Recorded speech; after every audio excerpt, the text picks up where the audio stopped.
emoção quando olhamos pra trás. Momentos tristes e de alegria nos unem como irmãos. Pra sempre amigos nós vamos ser, e mesmo em meio a fortes tempestades, jamais iremos nos separar. Amigos vamos ser, pra sempre amigos vamos ser.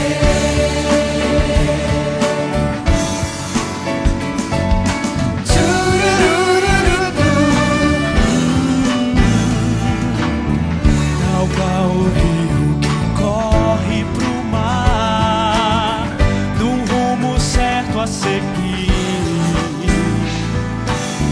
Você esteve ao meu lado até o fim, me ajudando a vencer.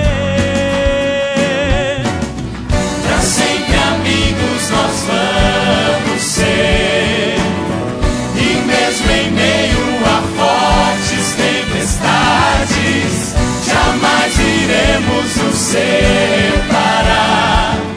Amigos vamos ser, pra sempre amigos vamos ser. Oi, Gizi. Primeiro eu queria dizer que eu tô morrendo de saudade de ti, das nossas bagunças. Eu me lembro que quando eu te vi a primeira vez, tu não foi muito com a tua cara, eu te achei muito metida. Mas aí quando eu te conheci, eu vi que você não era nada daquilo que eu pensava. E ainda bem que não é a primeira impressão que fica. Hoje você é uma das minhas melhores amigas. E apesar da distância e do tempo que não nos vemos, você continua sendo minha melhor amiga.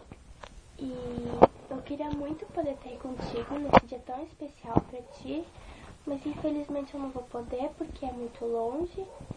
Então tá aí o meu presente. É simples, mas é de coração. E eu tenho certeza de que em breve a gente vai poder matar a saudade. E pra terminar, eu gostaria de te desejar um feliz aniversário, tudo de bom pra ti, que Deus te abençoe e que te dê muitos anos de vida. Nunca se esqueça de mim, porque eu nunca me esqueci e nunca vou me esquecer de ti. Você vai estar presente no meu coração. Um enorme beijo da sua amiga que te ama muito. É isso.